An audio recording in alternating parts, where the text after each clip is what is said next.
Shalom Aleichem, ¿cómo están? Buena semana para todos. Espero que hayan pasado un hermoso Shabbat, un Shabbat muy especial este.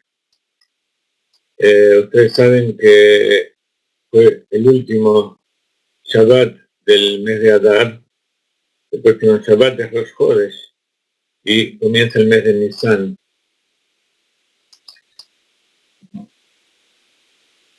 Quisimos complementar entonces lo que vamos a estudiar hoy y vamos a estudiar más tarde entre lo que es la perashá de la semana, este Shabbat que pasó, este domingo comienza una nueva perashá y un nuevo libro para Shem Vaikra, con la festividad de Pesach. Ustedes saben que todas las cosas que suceden en la misma época tienen una relación entre ellas. Entonces, en la perashá que terminó, leemos que Dios ordena cumplir el Shabbat. Así termina la perashá Vayakel. Así comienza la Perashat Vayakel.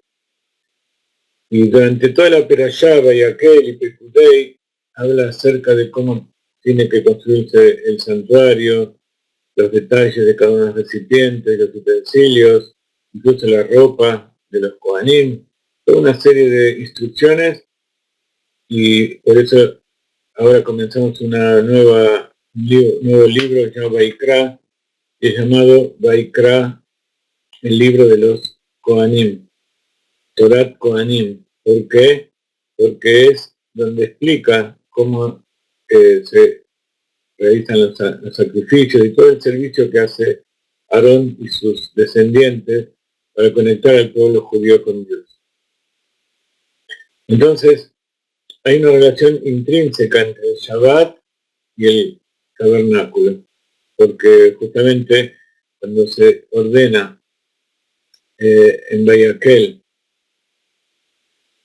y Pekudei, que se tienen que construir y cómo se construye y quién lo construye, inmediatamente dice que vas a cuidar el Shabbat. Y los sabios aprenden de allí que cuidar el Shabbat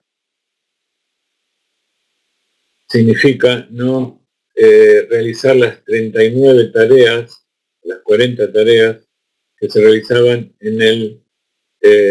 para hacer el tabernáculo y que también después se realizaban en el Beit HaMikdash.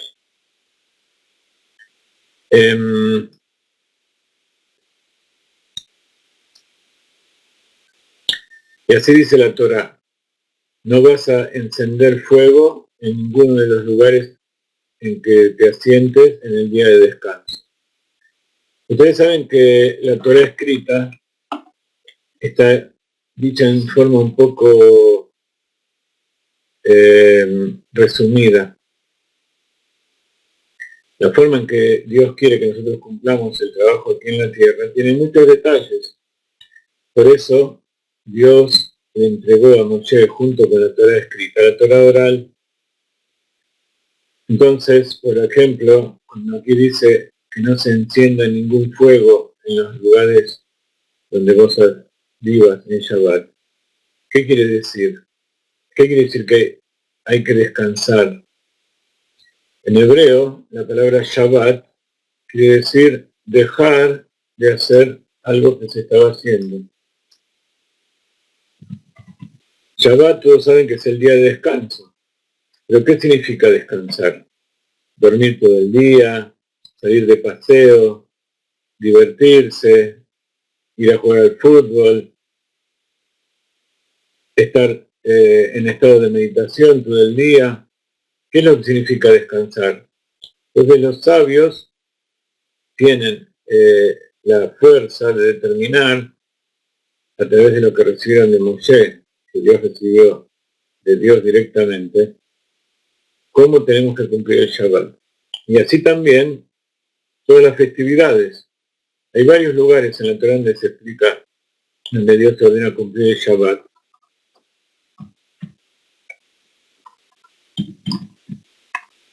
Y en varios lugares, junto con la ordenanza del Shabbat, se ordena las distintas festividades. Ustedes saben que hay 3 festividades especiales durante el año donde Dios ordena ir a Jerusalén a presentar los korbanot, las ofrendas y todo lo que Dios le dio. La primera es Pesach, que es la conmemoración de la salida de Egipto. Ya estuvimos hablando de eso todas estas semanas, porque es de lo que habla el libro, la Torá. Después de Pesach está Shavuot, que significa semanas. Pesach literalmente significa Pasaj, que salteó a aquellos que pusieron la sangre del cordero, que como estudiamos la semana pasada, también estaba mezclada con la sangre del Brit Milá. No puede nadie festejar Pesaj, que es, entre otras cosas,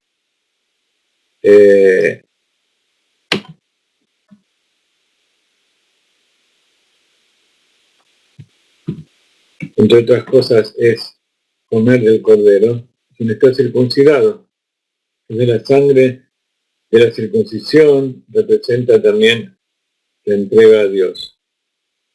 Pero eso fue ordenado por Dios. Entonces la circuncisión tiene que ser hecha por aquellos que Dios les ordenó. Y en todo caso, de la manera en que Dios ordenó. Por eso Dios también ordenó la forma en que tiene que haber conversos, que uno tiene que ser, que la persona reciba sobre sí el yugo divino de los preceptos. Entre ellos la circuncisión. Y como el Shabbat, como Pesach, como el Kashrut, como todas las cosas tienen muchos detalles, también la circuncisión tiene muchos detalles que los médicos no los conocen, y menos lo conoce una persona que no estudió. Hay que ser un rabino, un moel, una persona que estudió y tiene certificado para hacer la circuncisión a quien corresponda y de la manera que corresponda. Shavuot entonces quiere decir semana y conmemora específicamente la entrega de la Torá y las 7 semanas que tuvo que esperar el pueblo de Israel desde la salida de Egipto para prepararse y recibir la Torá. Vamos a estudiar después de Pesach lo que significa. Ustedes ya saben que se cuenta el Omer, cada semana se cuenta el trabajo espiritual del Omer, es que cada uno va contando cada día los días que pasan y en cada día hay una sefirá, una cualidad del corazón que se rectifica a través de interincluirla con cada una de las otras cualidades del corazón. Por eso son 7 por 7, 49. Y el día Shavuot, que es el 50 días del 15 de Nisan.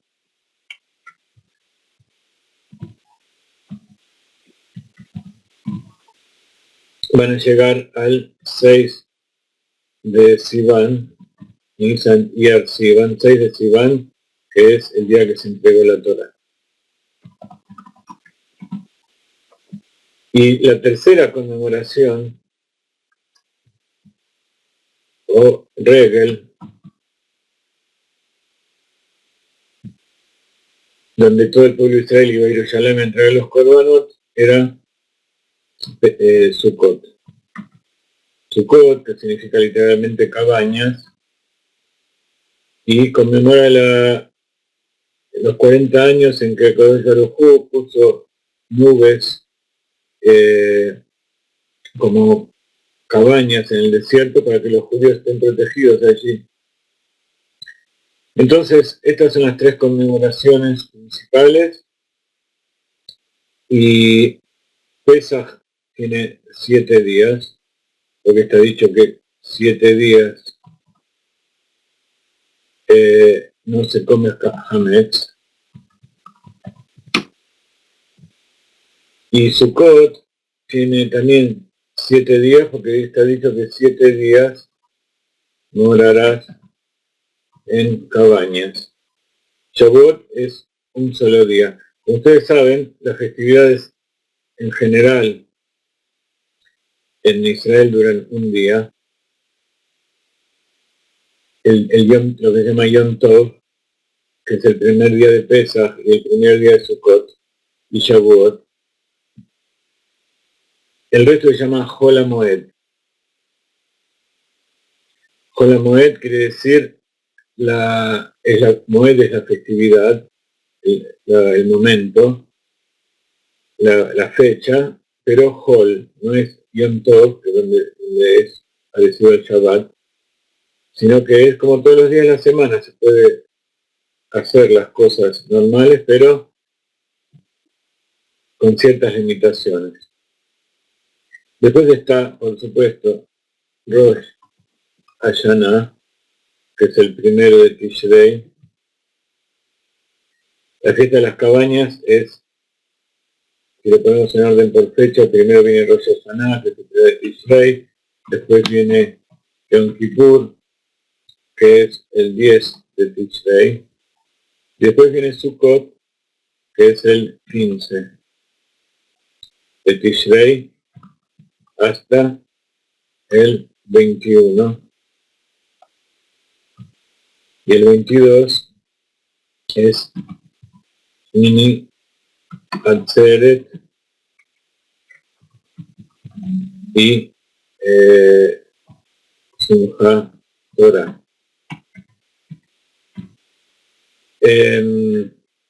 Entonces, el primer día de Yom Tov, que es el primer día de Pesach, el primer día de Sukkot, el último día de Sukkot, Rosh Hashanah y Yom Kippur, en el exterior duran 2 días. En Israel la única festividad que tiene 2 días de Yom Tov es Rosh Hashanah. ¿Ok? En Pesach hay algo muy especial, que es Shvi Shel Pesach, que también es un día festivo, y por eso en el exterior son 2 días. Entonces Pesach en el exterior tiene 9 días, que no se come Hametz. Ahora, este año,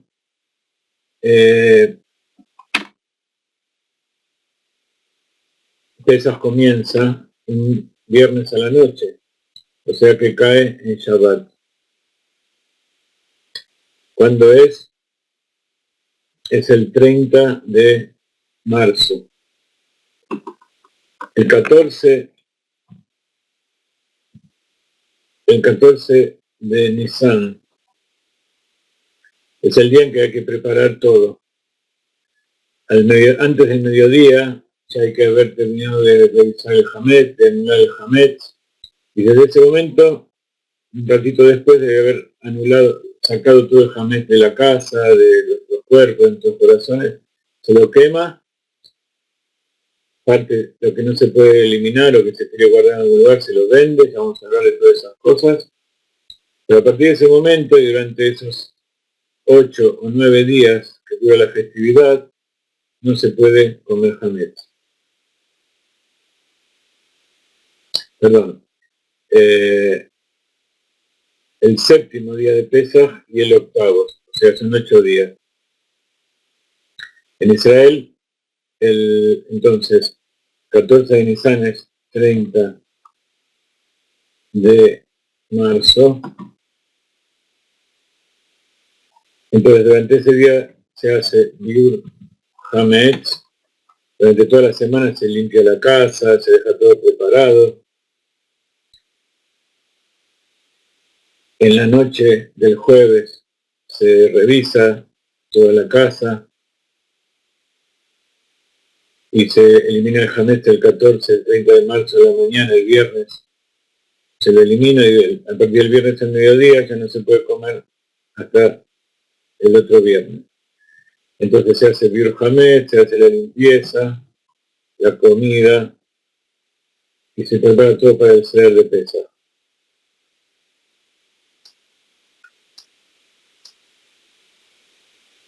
Vamos a poner bien la fecha entonces.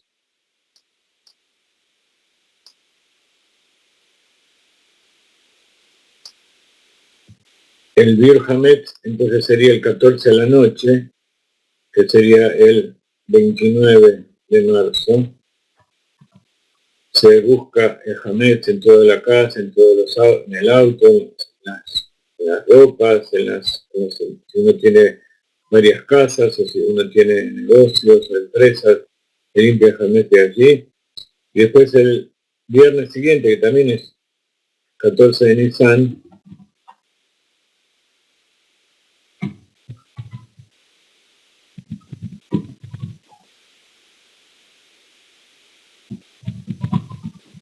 que es Erev Shabbat, se termina, o sea, parte del Biur Hametz, o sea, eliminar el Hametz es lo que se hace anoche, se llama dedicar Hametz, la búsqueda del Hametz. Y Biur Hametz quiere decir eliminar el Hametz, quemándolo. Entonces, hay dos formas de eliminar el Hametz. Una es quemándolo, otra es vendiéndolo a alguien que no sea judío, porque el que no es judío no tiene problema, lo puede tener y no transgrede nada. Entonces, ¿qué pasa si uno pasó ese momento? Todavía no es el momento en que está prohibido comer hametz y no lo pudo vender y no lo pudo quemar, porque ya pasó la hora. Le faltan 5 minutos, no tiene tiempo de nada. Si puede, si no es mucho, se lo come. Comiéndolo también. Una vez que está dentro del estómago, ya de hametz. Y si no, hay que ponerlo a un lado y ponerlo con lo que uno va a vender. Si uno encuentra hametz durante Pesaj, pues ahí ya es un problema. Hay que dejarlo separado, escondido, en un lugar que no se toque, que no se vea. Porque el asunto no es solamente que no haya, sino que no se vea. Entonces, el viernes al mediodía se termina de eliminar el hametz de la casa, se empieza a comer, se deja de comer hametz y hasta a la noche, o sea, el viernes a la noche, se hace lo que se llama el Seder de Pesaj.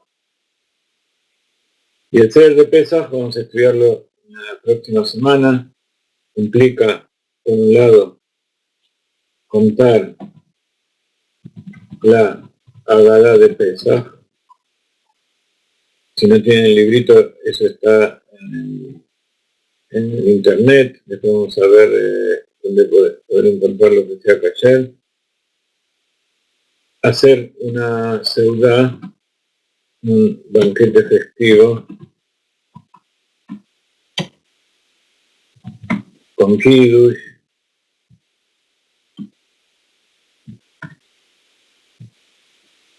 y comiendo matzot. Entonces, esa noche, comer matzah es una mitzvah. Hay 3 palabras que son las que determinan qué es Pesaj. Dicen los sabios que no existe Pesaj, sino se dicen estas palabras. No se cumplió con la mitzvah. Una es matzah, una es Pesaj, que se refiere al Corbán Pesaj, al sacrificio de Pesaj, matzah y maror. Entonces, el sacrificio de Pesaj es lo que comían el pueblo de Israel para salir de Egipto y la sangre la pusieron en el dintel, en el marco de la puerta. Dios pasó, que esa es la palabra, el significado de la palabra Pesaj, pasaj, que es como la palabra pasaje, pasó de largo, salteó las casas de los que ponían la sangre. Matzah, ¿por qué se come matzah? Porque ese día los judíos no tuvieron tiempo de preparar pan para el camino, tuvieron que salir corriendo y la masa no leudó. En esa época no había levadura para mezclar, sino que se usaba el pan, la matzá, la masa leudada que quedaba del pan anterior. Entonces no tenían esa masa para mezclarlo y tuvieron que cocinar sin poder esperar que leude la masa. Y por eso nosotros acostumbramos a comer una matzá que sea estrictamente sin ninguna levadura. Y parece hay que saber lo que es el hametz. Hametz es toda cosa fermentada que provenga de 5 cereales. ¿Cuáles son los 5 cereales? El trigo, la avena, la cebada, el centeno y la espelta. Trigo, avena, cebada, centeno, espelta. Entonces no es que no se pueden comer estos 5, sino que no se pueden comer leudados. Y leudados significa que no se pueden comer ni la masa que proviene de la harina de estos elementos, y tampoco el fermento, el alcohol que viene de estos 5 cereales. Entonces, hoy en día hay fábricas de taller que hacen estas matzot específicamente kasher. Hay muchos que las hacen en su casa, muchos judíos que saben, sobre todo los que vienen de Sfarad y los que vienen de Irán, de Taimán. Incluso nosotros comemos una matzá bien finita, bien finita, redonda, hecha a mano, que no puede pasar más de 17 minutos desde que se mezcló el agua con la harina. La harina tiene que venir de un trigo que fue cuidado, que la semilla misma no se mojó, para que no comience el proceso de fermentación. Toda una serie de asuntos que hay que estudiar también en profundidad. Hay muchas alajot. Eso no significa que la matzá tiene que ser finita. Puede ser gruesa, puede ser del tamaño de un pan. Y así en otras colectividades, a veces hacen matzot que son más gruesas y son blanditas, no son crocantes y hasta duras como comemos nosotros. Pero siempre tiene que ser con el cuidado de no comer, de que no tenga, que no se haya fermentado, que la masa no haya leudado. Incluso aquellos que saben bien cómo se produce, lo hacen en medio de Pesaj. No está prohibido cocinar matzot en Pesaj. El asunto es que esa harina, cuando se mezcla, no puede quedar más tiempo que eso hasta ponerse en el horno. Una vez que se pone en el horno, se cocina, ya se detuvo la fermentación.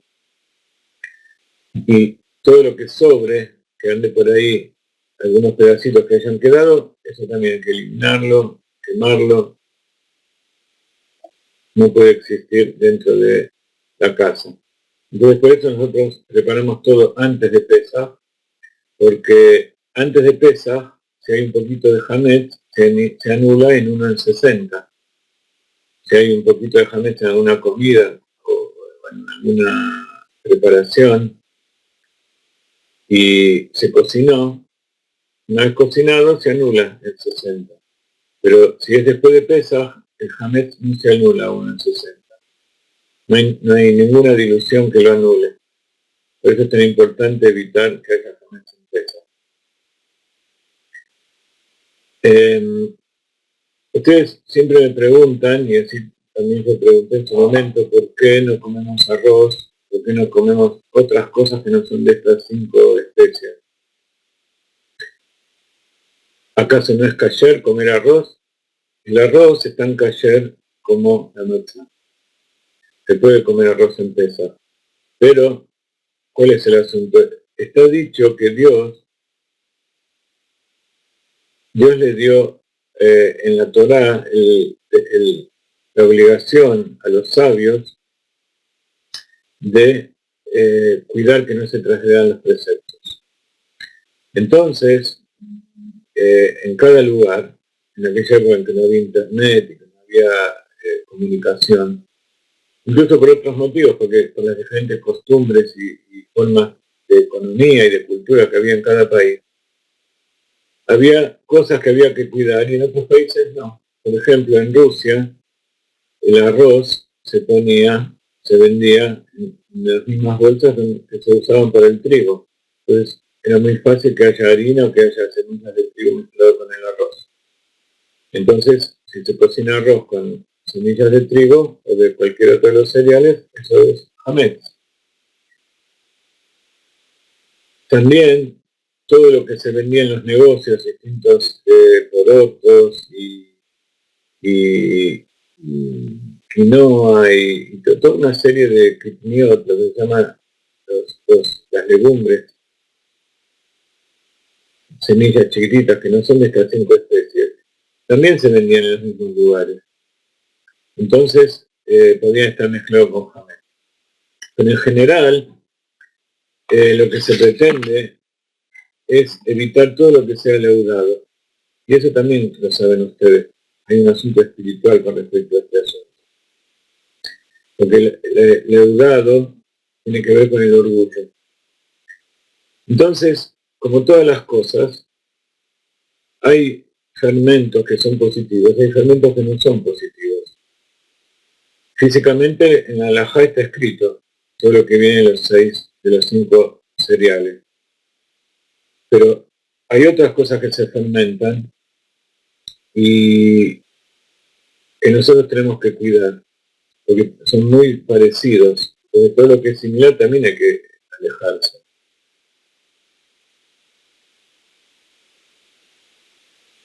Está el orgullo de sentirse judío, de sentirse Ben Noah, de sentir que Dios me eligió para una determinada tarea y que me dio preceptos y me dio líneas, me entregó conocimiento, para que yo a través de eso me eleve a mí y eleve al mundo.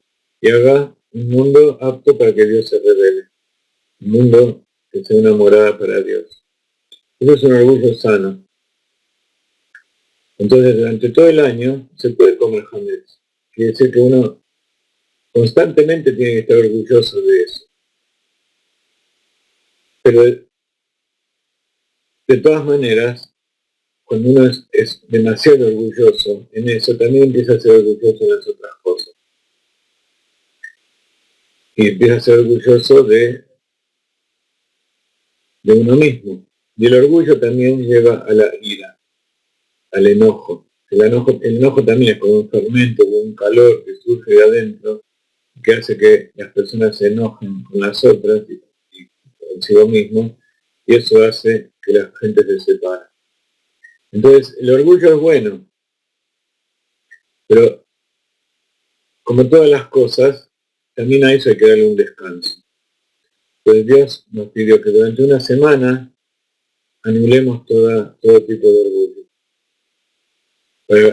Para que uno sepa, como en todo tipo de ayuno, que uno se libera de eso, se limpia de determinadas toxinas, entonces uno siente cómo es vivir sin eso. Y después durante el año, en que uno no tiene más remedio que mezclarse con la realidad del mundo y enfrentarse a sus propias inclinaciones, sus propias bajezas, entonces ya sabe que existe algo diferente, incluso cuando está metido en las cosas del mundo y en el fermento de la realidad. Entonces cuando uno tiene orgullo por sí mismo, orgullo por Dios, orgullo por la familia, por los hijos, y es feliz por lo que Dios le dio, eso es un orgullo positivo. Pero cuando el orgullo es porque lo hace sentir superior a los demás, eso ya es un orgullo malo. Entonces, ese es el sentido de comer matzah. Por supuesto, está basado en lo que está escrito en la Torá. Uno si come pan y hace todo el trabajo espiritual para eliminar el orgullo, no sirve para nada. Todo tiene que ir acompañado en su aspecto espiritual, su aspecto psicológico y su aspecto físico. Psicológico quiere decir con el pensamiento y la emoción. Y con la acción sobre el mundo físico. Porque esa es la finalidad. No sirve de nada que eso sea todo un pensamiento, una ilusión dentro nuestro, sino que hay que investirlo dentro de la realidad.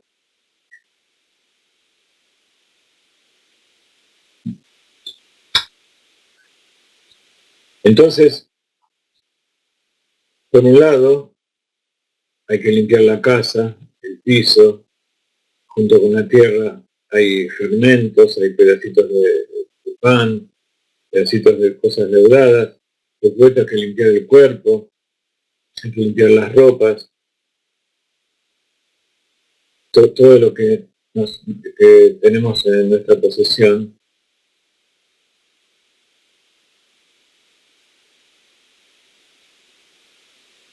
Y también hay que hacer una limpieza interior. Hay que eliminar aquellas cosas en el nefesh. Ustedes cuando escuchan la palabra nefesh, lo ven como una de las 5 partes del alma, la parte inferior del alma. Cuando en hebreo, con Torah, se habla del nefesh, se habla de la psiquis. La traducción,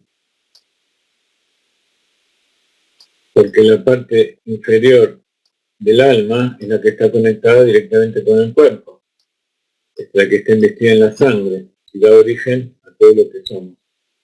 Entonces, nefesh es lo que es un ser humano, una persona.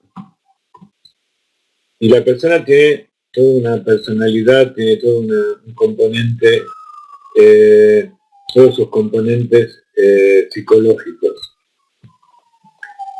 Por un lado está la mente, las emociones, las conductas, las acciones. Entonces, la limpieza de la persona, psíquica, nafshi, todo el trabajo que nosotros decimos se llama espiritual, pero no es porque sea solo del alma en general, sino porque es de toda la persona, tanto su alma, en especial la parte inferior del alma que está conectada con su realidad, con su conciencia, y estos 4 componentes que derivan del alma, donde el alma se inviste para hacer su tarea.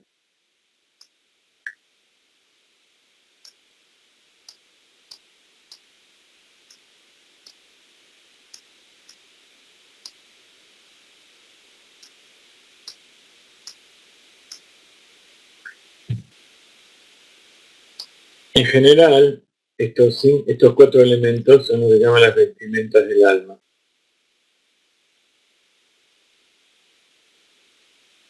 Y todo eso se inviste en el cuerpo y en las vestimentas del cuerpo.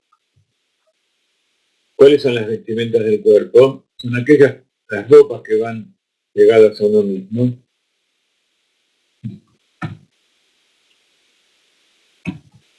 Todos los utensilios o todos los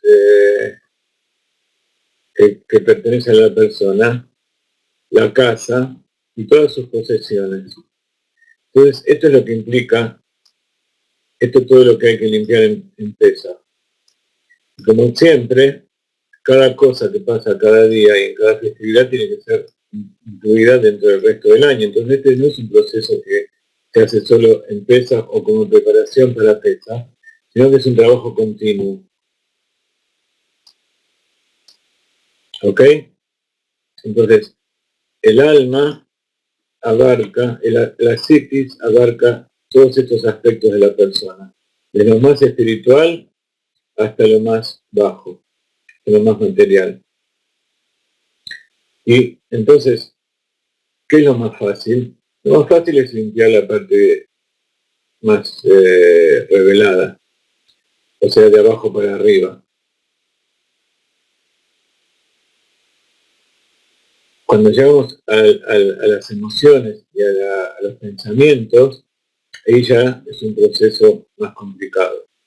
Pero para poder conectar el alma y rectificar esa parte inferior del alma que es el nefesh, junto con el resto de las vestimentas, el resto de las componentes de la persona, hay que utilizar la mente. Entonces en la mente podemos hacer el siguiente ejercicio. Explica Hasidut que toda limpieza del Nefesh, que también se denomina Tikkun Nefesh, tiene dos etapas.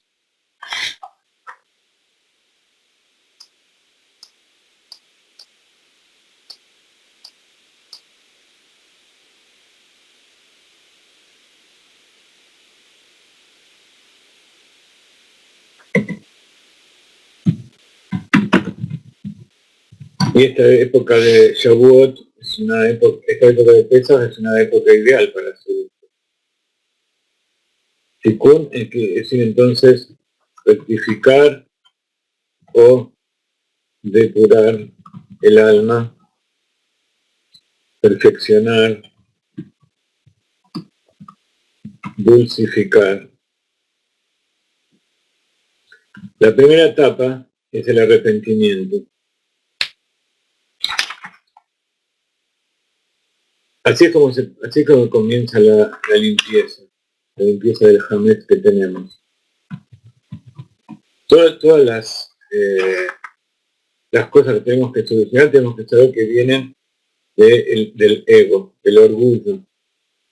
Pero el asunto no es eliminar el ego, como decíamos recién, sino que tomar esa parte que nos sirve para cumplir con la voluntad de Dios, esa parte que nos sirve para conectarnos con la mejor forma, porque cuando está dicho que aquella persona que elimina todo su orgullo y no está preparado para eso, cae en depresión. Cuando una persona está aferrada a las cosas materiales y de repente las pierde y no tiene nada a cambio, pues se queda vacío. La persona no solamente se baja más todavía, sino que puede irse más, aferrarse más a las cosas materiales. Por eso hay personas que no tienen, son pobres en el sentido físico, pero son personas alegres y felices, porque no están aferrados a las cosas materiales. Saben que esa no es el objetivo de la vida. Y hay otras que no son pobres, pero todo lo que tienen lo dan, no se quedan con nada. Y así son felices dándole a los demás. Y por otro lado, hay personas que también son pobres y son muy infelices, porque ellos piensan que la vida es tener cosas, poseer cosas físicas, materiales, placeres. Y por otro lado están las otras personas que son muy ricas, tienen mucho dinero, muchas posesiones, y muchas veces son infelices y están deprimidas también, porque llega un momento en que buscan todos los placeres, se agotan todas las posibilidades que tienen y ven que con eso no son felices, no sienten que son plenamente humanos, que no encuentran su objetivo en la vida. Entonces empiezan a dar todo lo que tienen. Y cuando empiezan a dar, incluso sin quedarse sin nada, cuando empiezan a dar, a veces Dios les da más. Y cuanto más dan, Dios más les da. Entonces ahí empiezan a encontrar el verdadero motivo por el cual Dios les dio algo. Hay algunas que pierden todo y en esa caída de repente se sienten vacíos también, porque estaban muy aferrados a sus cosas materiales. Pero a veces Hashem nos hace eso para que comprendamos que así como antes teníamos mucho, ahora no tenemos nada material, somos el mismo ser humano, somos la misma persona, la misma alma, y que Dios antes quería que hagamos algo con todo eso que nos dio, y ahora quiere que hagamos algo con todo eso que tenemos, con lo que somos nosotros, que podemos hacer lo mismo o más cosas todavía, incluso con las pocas cosas que tenemos, viviendo al día, como decimos en Argentina, sin tener que tener una cuenta de banco donde sepamos que durante los próximos meses, incluso algunos durante los próximos años o muchas generaciones, no tienen problema de que le falte dinero o le falte comida.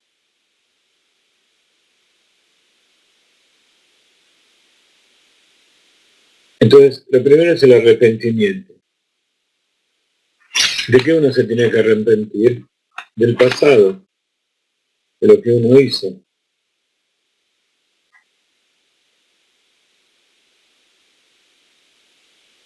¿Y cómo se arrepiente del pasado? Por un lado,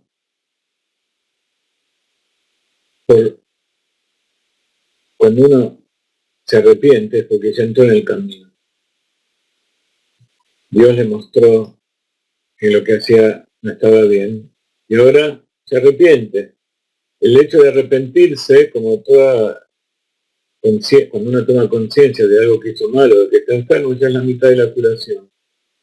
Quiere decir que aunque todavía no sabe dónde va a ir y todavía a lo mejor Dios no le mandó a aquella persona que le va a mostrar el camino, o esa acción que le va a mostrar el camino, el hecho de arrepentirse de lo que hizo y decidir que nunca más lo va a hacer, o que va a tratar de que no lo va a hacer,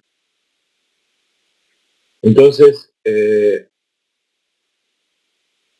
eso ya es, eso ya es la mitad de la rectificación. ¿Cómo se llega al arrepentimiento? Dios nos manda distintas cosas. Hay una palabra en hebreo que se llama kishalom, que quiere decir frustración. Cuando a uno le sale algo mal, y le sigue saliendo mal, sigue cayendo, y se da cuenta que hay algún motivo, empieza a buscar dentro suyo qué es lo que pasó, y entonces ahí es cuando se arrepiente de haber hecho las cosas que hizo. Muchas veces nos cuesta ver dentro nuestro y ver que nos equivocamos, pero porque es como con las posesiones. Hasta ahora yo lo que tenía era mi personalidad, fuerte, atrevido, dominante, y decidía lo que todos tenían que hacer. Si me equivocaba era porque los demás se equivocaron, y si triunfaba era porque yo hice las cosas bien. Pero ese es el orgullo malo. Entonces, cuando ya esa frustración me muestra que tengo que cambiar de camino, esa es una de las formas en que Dios me muestra esta primera etapa del arrepentimiento, a través de la frustración, de terminar de tener éxito en todo. Y la segunda se llama Itpalut. Itpalut quiere decir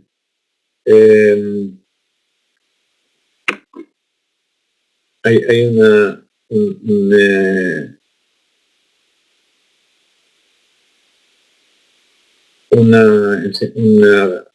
un libro del Rebbe Rashab que se llama Kuntes Itpalut. Y en hebreo es algo muy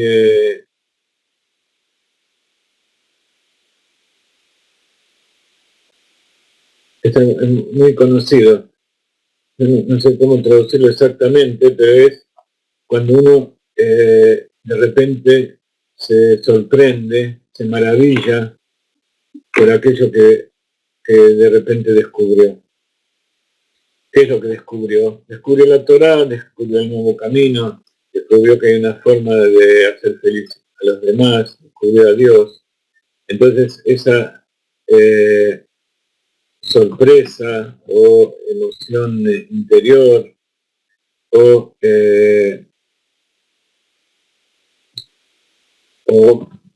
maravilla, uno se maravilla, se emociona.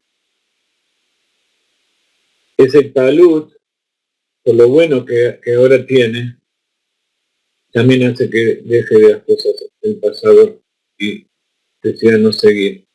Pues siempre hay dos caminos, uno por el lado más feliz, otro por el lado de la frustración, pero que las dos llevan a algo bueno. ¿Ok? Entonces lo principal es arrepentirse. A veces Akadosh Baruj Hu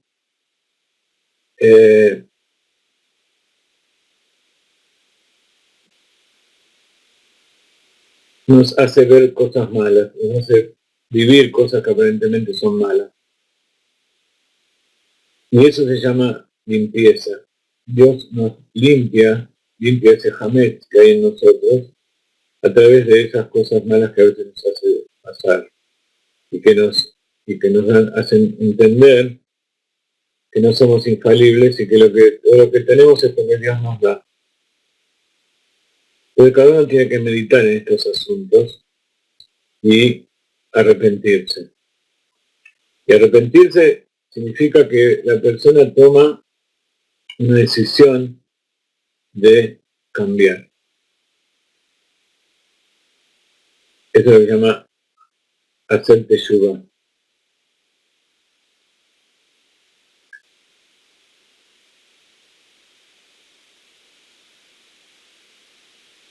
Y ese es el comienzo de la limpieza que tenemos que hacer. Por eso les decía que es algo permanente.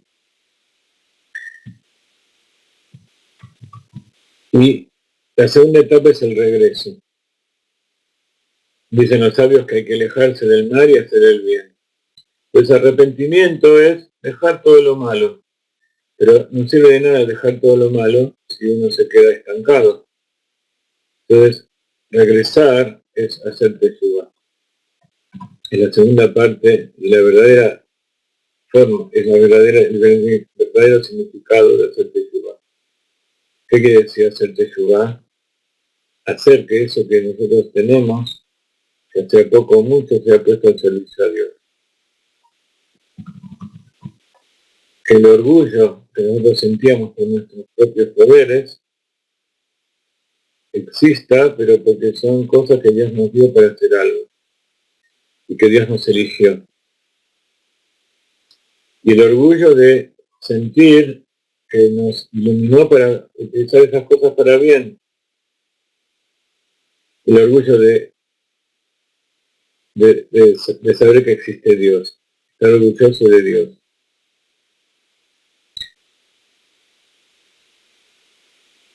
Entonces, ya sea que uno viva en el mejor de los mundos o viva en un mundo muy difícil, como es que pasa hoy en día, tenemos que saber que tenemos que estar conscientes de la existencia de Dios y que Dios nos creó por algún motivo. Y si Él nos decidió que tenemos que enfermarnos, no es porque somos culpables. Si nosotros supiéramos que lo que nos está haciendo enfermar es nosotros mismos, la mala conducta, entonces lo dejaríamos. Incluso si después cuando uno reconoce las propias conductas erróneas, también es difícil sacárselas de encima, porque hay alguien que te dice, no, en realidad no sos vos, en realidad todo esto que te estás diciendo, el Yetzer Hará siempre te maneja de tal manera que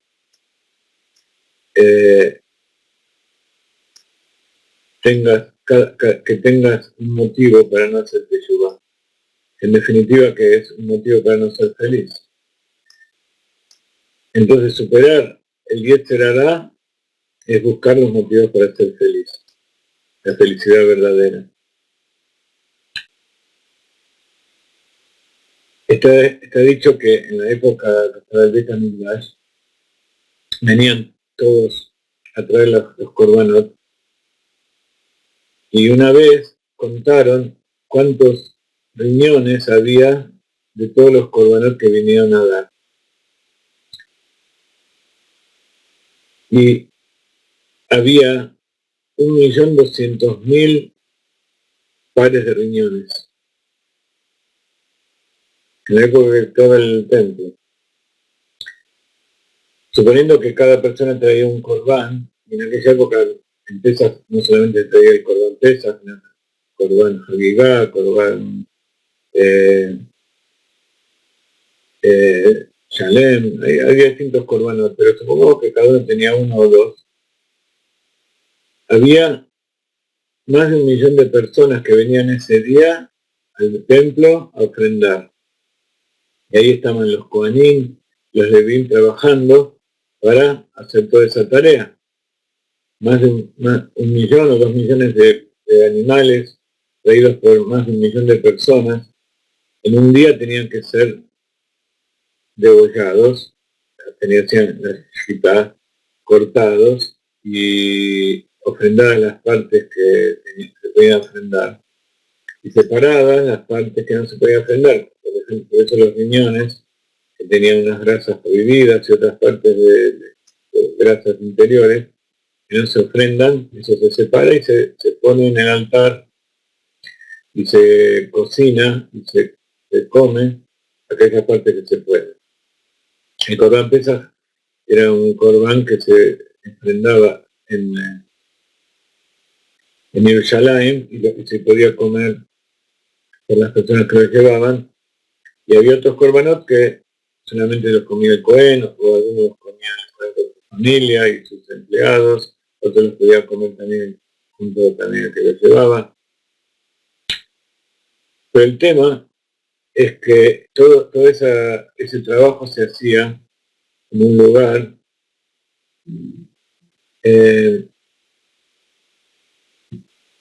Iska no sabe por qué aparece como me. Me en inglés quiere decir yo, quiere decir que esas sos vos. Pero acá nosotros vemos Iska, no vemos vos. Siempre uno ve al otro como se ve de afuera, vos te ves de adentro. Y de eso estamos hablando acá en Pesaj. Al otro nosotros lo vemos por fuera, en forma superficial, vemos las vestimentas, vemos el yo exterior. Nosotros vemos tu nombre, que es como apareces a los demás. Vos ves tu yo. Por eso cada uno tiene que hacer su trabajo. El otro lo puede ayudar, pero cada uno tiene que rectificarse. Entonces decíamos que contaron los riñones, había más de 1.200.000, y eso correspondía a más de 1.000.000 de personas que iban a ofrendar. Esas cosas se hacían en lo que se llamaba Ezrat Israel, en el patio donde entraban, estaba permitido que entre todo el pueblo, aunque no sean Kohanim o Leví. Y ese lugar tenía unos 11 amot por 137. 11 por 137 amot. Cada amá o codo tiene casi 50 centímetros, así que ese lugar tendría unos 5 por 60 metros. Y supongamos que serían unos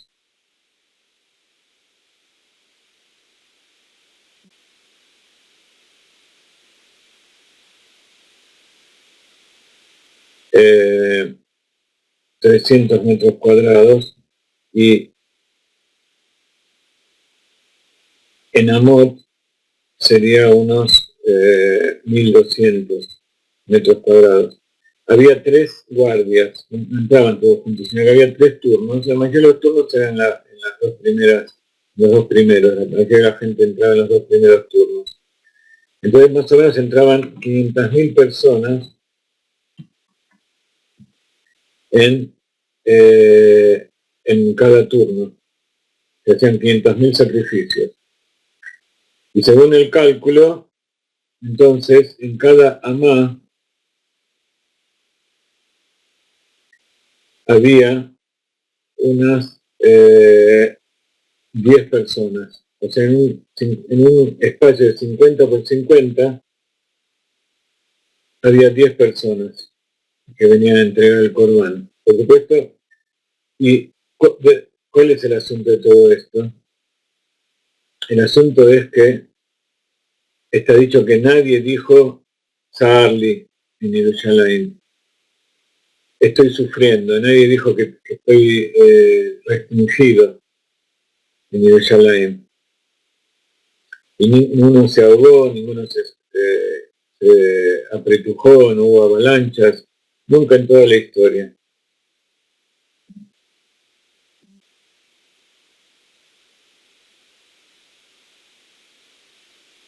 Entonces, esta es la idea. Cuando uno siente que está haciendo un trabajo para Dios, no es que no sentían que estaban apretujados y les dolía. En realidad sí, pero para ellos no era algo, no era un sacrificio. No se estaban no sentían que se estaban torturando porque era una bendición. Entonces todo este trabajo de limpieza y de preparación interior, de conocerse por dentro, en verdad es una liberación. Cuando uno se le reconocen las cosas que hace y eso le permite mejorar, al principio uno siente que le están tocando el orgullo.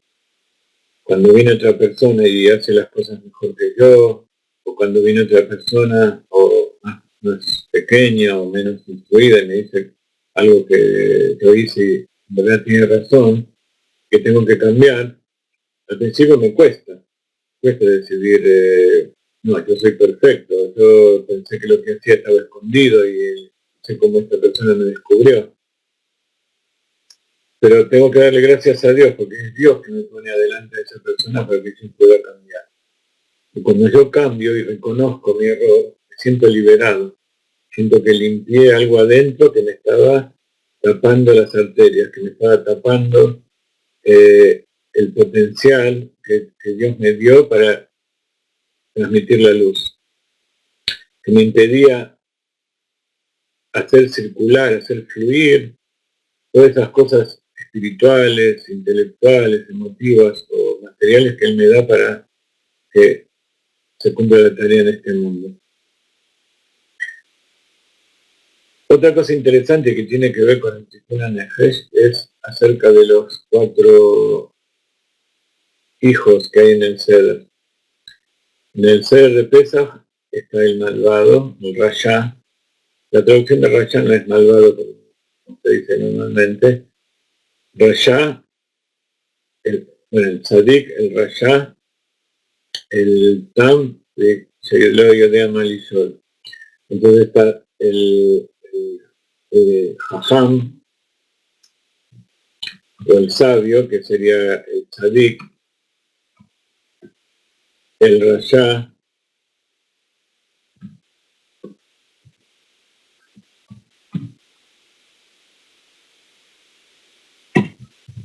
que también es Jajam, también es sabio, pero usa su sabiduría para salirse de la comunidad. Después está el Tam, que es el inocente, el sencillo, el humilde, modesto, a lo mejor que no sabe demasiado, y el que no sabe preguntar. El que no sabe preguntar es porque no sabe, como uno no sabe preguntar es porque no sabe de lo que está hablando. Entonces dice en la Torá que en la noche de Pesaj a ese hijo hay que explicarle cosas e incentivarlo para que aprenda a preguntar. Al sencillo, una persona que sabe, no es ignorante, pero no tiene la capacidad del gran sabio. Hay que explicarle las cosas y contestarle de acuerdo a su nivel. El tzadik, el justo, él pregunta como corresponde y pregunta lo que quiere saber en profundidad, cosas muy importantes, hay que contestarle como corresponde. ¿Y qué pasa con el malvado, el Rasha? El Rasha pregunta, ¿qué es esto para ustedes? El tzadik pregunta cuáles son las leyes y los decretos que Dios dio. El inocente pregunta qué es. Y el que no sabe preguntar no pregunta, pero el malvado que ella pregunta, ¿qué es esto para ustedes? Y la verdad de Pesa, para ustedes y no para mí. Dice, pregunta, ¿qué es esto para ustedes? ¿Y qué significa eso? Que se está alejando, se está separando de la congregación. Y está dicho que aquel que se separa de la congregación merece caret. Dice que kafar beikar.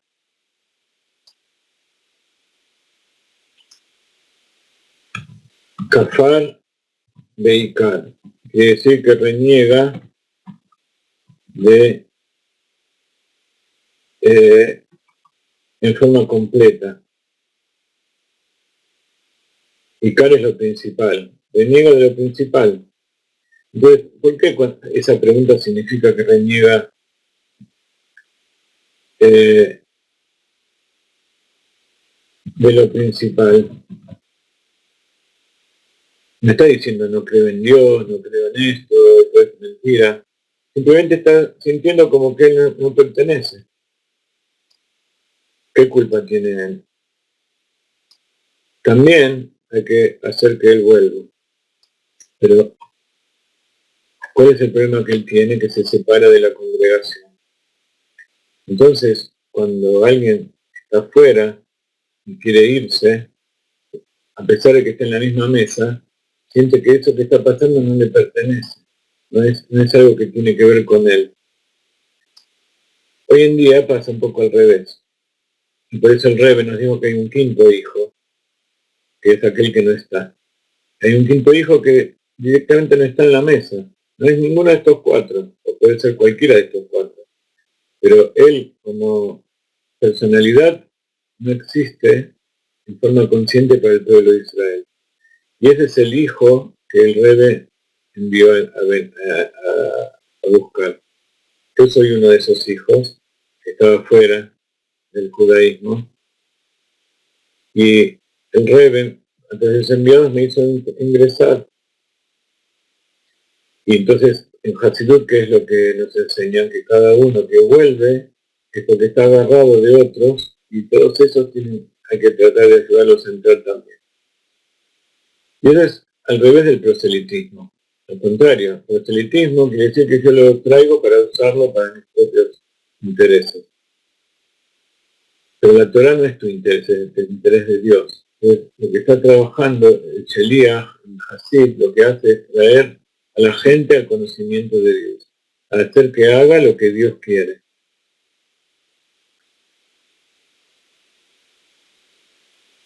Y entonces, aquel malvado que está ahí adentro, pero siente que está separado de la comunidad, que eso que pasó aquella época que le están contando, en realidad no es a él, no es que Dios lo sacó de Egipto, ni tampoco le dio la orden de comer matzot, de limpiarse y todo eso.